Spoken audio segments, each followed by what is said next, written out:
नमस्कार दर्शक बंधु आज हूँ एप्रिल 22 तारिख बुधवार आसंतु केतोटी देश विदेश खबर उपरे नजर पकाइबा सेतिपाई भिडियोटी को शेष पर्यंत देखंतु एवं जदि चैनल रे नुआरू आछंती ताहेले सब्सक्राइब करी बेल आइकन टी को दबाई दियंतु जा फल रे नुआ नुआ अपडेट सर्वप्रथमे पाई परिबे। आजिर प्रथम खबर इस्पात सहर रे महामहिम विभिन्न प्रकल्पर कले लोकार्पण सुरक्षा व्यवस्था कड़ाकड़ी। राष्ट्रपति द्रौपदी मुर्मू गतकाली ओडिशा गस्तरे आसी इस्पात सहर राउरकेला रे पहुंचीथिले। महामहिमको एही प्रथम राउरकेला गस्त को नहीं सहर उत्सव मुखर होई उठिथिला। स्थानीय प्रशासन पक्षरु समस्त प्रस्तुति चूड़ांत होइतिबा बेले विमान बंदर निकटस्थ पड़िया रे भव्य कार्यक्रम आयोजन करा जायतिला। राष्ट्रपति एक स्वतंत्र वायुसेना विमान जोगे प्रथमे झारसुगुड़ा विमान बंदर रे अवतरण करथिले। सेठारे राज्यपाल एवं मुख्यमंत्री तांकु स्वागत संबर्धना जणाइथिले। एहा परे सेठारो एक स्वतंत्र हेलिकॉप्टर जोगे राष्ट्रपति राउरकेला अभिमुखे यात्रा करथिले। एही गस्त काल रे राष्ट्रपति प्राय 158 कोटी टंका व्यय अटकल रे निर्मित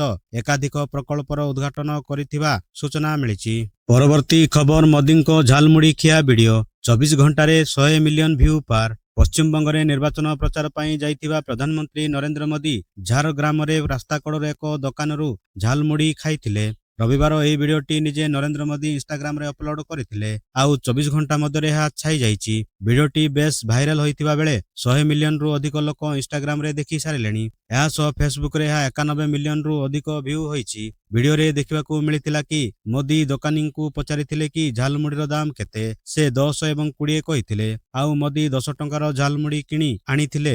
निजे खाइबा सह सेठारे थिबा पिलांको मध्य देइथिले। एहा सह दुकानी जनक तांकू पियाज खाओ कि नाही बोली प्रश्न करथिबा बेले मोदी कहिथिले हां किंतु मु भेज खाए नाही बोली कहिथिले। एही वीडियोटी बेस भाइराल होइतिबा बेले यूजर्स माने सकारात्मक कमेंट करिबा सह शेयर मध्य बहुल मात्रा रे करुतिबा देखिबाकू मिलिछि। परवर्ती खबर श्रीक्षेत्र रे आजिठू आरंभ हब रथ कार्य निर्माण।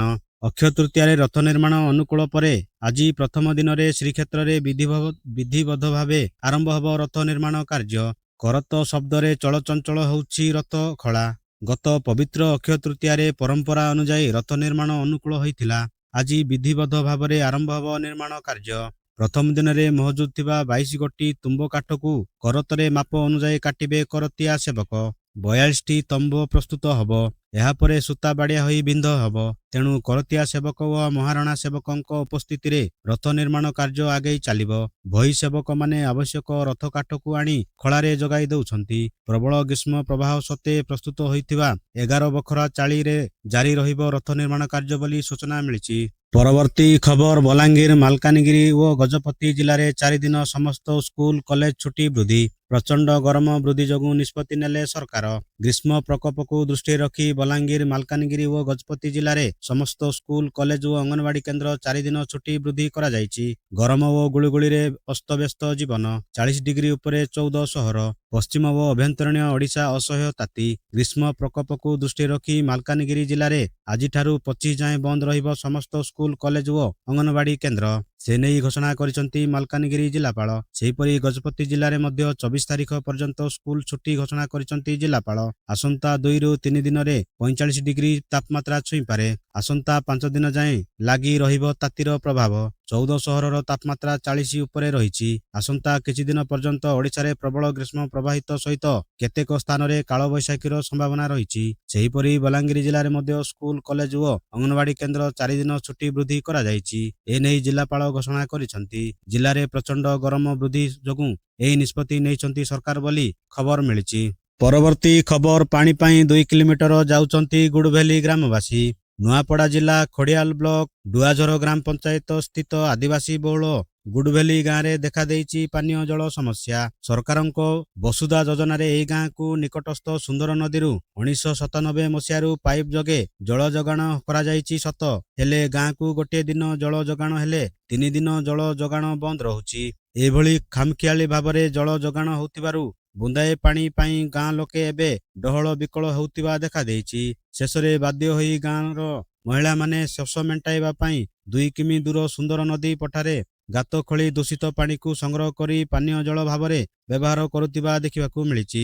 ଅପରପକ୍ଷେ ଜିଲ୍ଲା ଜନସ୍ୱାସ୍ଥ୍ୟ ବିଭାଗ ଗାଁର ପାଣି ସମସ୍ୟା ପ୍ରତି ଦୃଷ୍ଟି ଦେଉନଥିବା ଗାଁର ମହିଳାମାନେ ଅଭିଯୋଗ କରିଛନ୍ତି। ଜିଲ୍ଲା ସଦର ମହକୁମା ଠାରୁ 80 କିମି ଦୂରତାରେ ଅବସ୍ଥିତ ଡୁଆଝର ଗ୍ରାମ ପଞ୍ଚାୟତର ଆଦିବାସୀ ବହୁଳ ଗୁଡବେଲି ଗାଁ। ଏହି ଗାଁରେ ପାନୀୟ ଜଳ ସମସ୍ୟା ଉତ୍କୃଷ୍ଟ ରୂପ ଧାରଣ କରିଛି। ଗ୍ରୀଷ୍ମ ପ୍ରବାହର ଶୋଷ ମେଣ୍ଟାଇବା ପାଇଁ ଗାଁରେ ମହିଳାମାନେ 2 କିମି ଦୂରତା ସୁନ୍ଦର ନଦୀ ପଠାରେ ଗାତ ଖୋଳି ପାଣି ସଂଗ୍ରହ କରୁଥିବା ଦେଖାଦେଇଛି ବୋଲି ସୂଚନା ମିଳିଛି। ପରବର୍ତ୍ତୀ ଖବର, ଭୋଜି ଖାଇ ହୋଇଗଲେ ରୋଗୀ, 400ରୁ ଉର୍ଦ୍ଧ୍ୱ ହସ୍ପିଟାଲରେ ଭର୍ତ୍ତି। ଗୁଜରାଟର ଦାହୋଦ ଜିଲ୍ଲା ଅନ୍ତର୍ଗତ ଅଭଲୋଦ ଗ୍ରାମରେ ଏକ ବିବାହ ଭୋଜି ଖାଇବା ପରେ ପ୍ରାୟ 400ରୁ ଅଧିକ ଅତିଥି ଅସୁସ୍ଥ ହୋଇପଡ଼ିଥିବାରୁ ସେଠାରେ ଭୟ ଓ ଆତଙ୍କର ବାତାବରଣ ସୃଷ୍ଟି ହୋଇଛି। ଏହା ଏକ ବଡ଼ ଧରଣର ଫୁଡ୍ ପଏଜନିଂ ମାମଲା ବୋଲି ପ୍ରଶାସନ ସନ୍ଦେହ କରୁଛି। ଅନେକ ଆକ୍ରାନ୍ତ ବ୍ୟକ୍ତିଙ୍କୁ ଡାକ୍ତରଖାନାରେ ଭର୍ତ୍ତି କରାଯାଇଥିବା ବେଳେ ସ୍ୱାସ୍ଥ୍ୟ ବିଭାଗର ଅଧିକାରୀମାନେ ତୁରନ୍ତ ସେଠାରେ ପହଞ୍ଚି ପରିସ୍ଥିତିକୁ ନିୟନ୍ତ୍ରଣ କରିବା ସହ ଅସୁସ୍ଥତାର ପ୍ରକୃତ କାରଣ ଖୋଜିବା ପାଇଁ ତଦନ୍ତ ଜାରି ରଖିଛନ୍ତି। ପ୍ରାଥମିକ ସୂଚନା ଅନୁଯାୟୀ ବିବାହ ଭୋଜି ଖାଇବାର କିଛି ଘଣ୍ଟା ପରେ ଅତିଥିମାନଙ୍କ ପାଖରେ ବାନ୍ତି, ପେଟ ଯନ୍ତ୍ରଣା ଏବଂ ମୁଣ୍ଡ ବୁଲେଇଲା ଭଳି ଲକ୍ଷଣ ଦେଖାଦେଇଥିଲା। ଜିଲ୍ଲା ସ୍ୱାସ୍ଥ୍ୟ ଅଧିକାରୀମାନେ ଏହି ଘଟଣାର ତଦନ୍ତ ଆରମ୍ଭ କରିଯାଇଛନ୍ତି ବୋଲି ଖବର ମିଳିଛି। ପରବର୍ତ୍ତୀ ଖବର, ଆକାଶରୁ ଖସୁଛି ଅଗ୍ନି ପିଣ୍ଡୁଳା, ଆହୁରି 5 ଦିନ ଜଳିବ ପଶ୍ଚିମ ଓଡ଼ିଶା, ତାତି 45 ଡିଗ୍ରୀ ଛୁଇଁପାରେ। ଆହୁରି 5 ଦିନ ଜଳିବ ପଶ୍ଚିମ ଓଡ଼ିଶା, କିଛି ସ୍ଥାନରେ ତାତି 45 ଡିଗ୍ରୀ ଛୁଇଁପାରେ। ତତଲା ପବନର ଜ୍ୱାଳା ଅଣନିଶ୍ୱାସୀ କରିବ। ଝାରସୁଗୁଡ଼ାରୁ ବଲାଙ୍ଗୀର ଯାଏଁ ସମସ୍ତ ଜିଲ୍ଲାରେ ପ୍ରବଳ ତାତି ଅନୁଭୂତ ହେବ। ଗରମ ପବନ ପ୍ରବାହିତ ହେବାର ଆଶଙ୍କା ଅଛି। ବରିଷ୍ଠ ପାଣିପାଗ ବିଜ୍ଞାନ ପ୍ରଫେସର ସୁରେନ୍ଦ୍ରନାଥ ପଶୁପାଳକ ପୂର୍ବାନୁମାନ ଦେଇ ସତର୍କ କରାଇଛନ୍ତି। ମଙ୍ଗଳବାର ଟିଟିଲାଗଡ଼, ବଲାଙ୍ଗୀର ଓ ଝାରସୁଗୁଡ଼ାରେ ତାତି 45 ଡିଗ୍ରୀ ଛୁଇଁପାରେ ବୋଲି ପାଣିପାଗ ବିଜ୍ଞାନ ଆକଳନ କରିଛି। ପଶ୍ଚିମ ଓଡ଼ିଶାରେ ଅନ୍ୟ ସ୍ଥାନରେ ତାତି 42 ଡିଗ୍ରୀ ପାଖାପାଖି ରହିବ।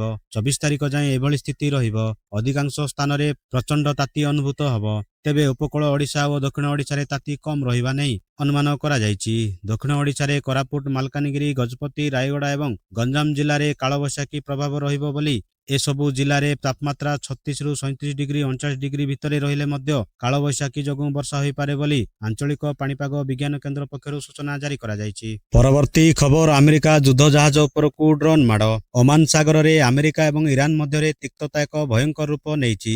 ଇରାନର ଏକ ମାଲବାହୀ ଜାହାଜ ଉପରେ ଆମେରିକା ଆକ୍ରମଣ କରିବା ପରେ ଇରାନ ପକ୍ଷରୁ ଆମେରିକା ଯୁଦ୍ଧ ଜାହାଜଗୁଡ଼ିକ ଉପରକୁ ଡ୍ରୋନ୍ ମାଡ଼ କରାଯାଇଛି। ଆମେରିକାର ନୌସେନା ଜାହାଜ USS ସୁଆନ୍ସ ଇରାନର ପତାକାଧାରୀ ମାଲବାହୀ ଜାହାଜ ଟୁସ୍କାକୁ ଓମାନ ସାଗରରେ ଅଟକା ଯାଇଥିଲା। ଆମେରିକାର ଦାବି ଅନୁଯାୟୀ ଏହି ଜାହାଜଟି ନୌସେନା ଅବରୋଧର ନିୟମ ଭଙ୍ଗ କରୁଥିଲା।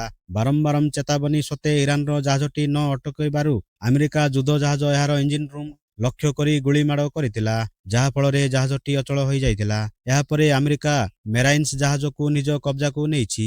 ଏହି ଘଟଣା ପରେ ଇରାନର ସେନା ଆମେରିକାର ଯୁଦ୍ଧ ଜାହାଜଗୁଡ଼ିକ ଉପରକୁ ଅନେକ ଡ୍ରୋନ୍ ଛାଡ଼ିଥିଲା। ଇରାନ ଦାବି କରିଛି ଯେ ସେମାନଙ୍କର ପ୍ରତିକ୍ରିୟା ଯୋଗୁଁ ଆମେରିକା ସେନା ପଛକୁ ହଟିବାକୁ ବାଧ୍ୟ ହୋଇଥିଲେ।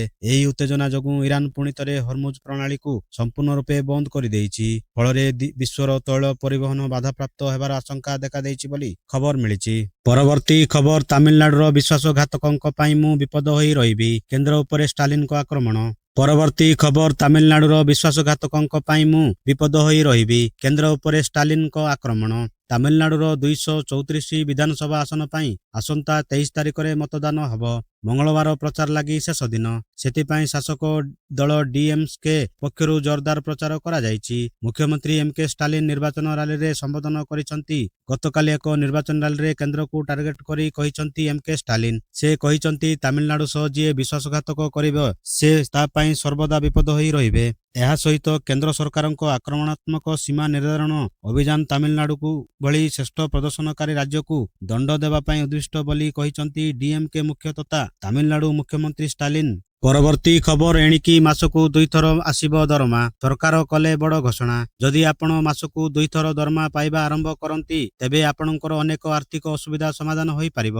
ଭାରତର ପଡ଼ୋଶୀ ଦେଶ ନେପାଳ ଏବେ କର୍ମଚାରୀମାନଙ୍କୁ ଦରମା ଦେବାର ପଦ୍ଧତିରେ ଏକ ବଡ଼ ପରିବର୍ତ୍ତନ କାର୍ଯ୍ୟକାରୀ କରିଛି। ମାସ ଶେଷରେ ଥରେ ସେମାନଙ୍କ ପୂର୍ଣ୍ଣ ଦରମା ପାଇବା ପରିବର୍ତ୍ତେ ସରକାରୀ କର୍ମଚାରୀମାନଙ୍କୁ ଏବେ ପ୍ରତି 15 ଦିନରେ ସେମାନଙ୍କର ଅଧା ଦରମା ଦେବେ। ପ୍ରଭାବଶାଳୀ ଭାବରେ ମାସକୁ 2 ଥର ଦଶନ୍ଧି ପୁରୁଣା ମାସ ଶେଷରେ ଦରମା ପ୍ରଦାନ। ପ୍ରଦାନ ବ୍ୟବସ୍ଥାରୁ ଦୂରେଇ ଯାଇ ସରକାର ପାକ୍ଷିକ ଦେୟ ବ୍ୟବସ୍ଥା କାର୍ଯ୍ୟକାରୀ କରିବାକୁ ନିଷ୍ପତ୍ତି ନେଇଛନ୍ତି। ନେପାଳ ସରକାରଙ୍କ ଏହି ପଦକ୍ଷେପକୁ ଏକ କ୍ରାନ୍ତିକାରୀ ପଦକ୍ଷେପ ଭାବରେ ପ୍ରଶଂସା କରାଯାଉଛି, ଯାହା ପ୍ରଶାସନିକ ଢାଞ୍ଚା ଏବଂ କର୍ମଚାରୀ ଉଭୟଙ୍କୁ ଲାଭ ପହଞ୍ଚାଇଥାଏ। ନେପାଳର ଅର୍ଥ ମନ୍ତ୍ରଣାଳୟ କହିଛି ଯେ ଏହି ପଦକ୍ଷେପର ପ୍ରାଥମିକ ଉଦ୍ଦେଶ୍ୟ ହେଉଛି ସରକାରୀ କର୍ମଚାରୀଙ୍କ ଆର୍ଥିକ ପରିସ୍ଥିତିକୁ ସ୍ଥିର କରିବା ଏବଂ ବଜାର ମଧ୍ୟରେ ନଗଦ ପ୍ରବାହକୁ ବୃଦ୍ଧି କରିବା। ପ୍ରାୟତଃ ଦେଖାଯାଏ ଯେ ମାସର ଶେଷ ସପ୍ତାହ ସୁଦ୍ଧା ମଧ୍ୟବିତ୍ତ ଶ୍ରେଣୀର କର୍ମଚାରୀଙ୍କ ପକେଟ ଖାଲି ହୋଇଯାଏ। ସେମାନଙ୍କୁ ସେମାନଙ୍କର ଦୈନନ୍ଦିନ ଆବଶ୍ୟକତା ପୂରଣ କରିବାକୁ ସଂଘର୍ଷ କରିବାକୁ କିମ୍ବା ଟଙ୍କା ଋଣ ନେବାକୁ ବାଧ୍ୟ କରନ୍ତି। ନୂତନ ବ୍ୟବସ୍ଥା ଅନୁଯାୟୀ ପ୍ରତି ସପ୍ତାହରେ ସେମାନଙ୍କ ପାଇଁ ପାଣ୍ଠି ଉପଲବ୍ଧ ହେବ ବୋଲି ସରକାର କହିଥିବା ଖବର ମିଳିଛି।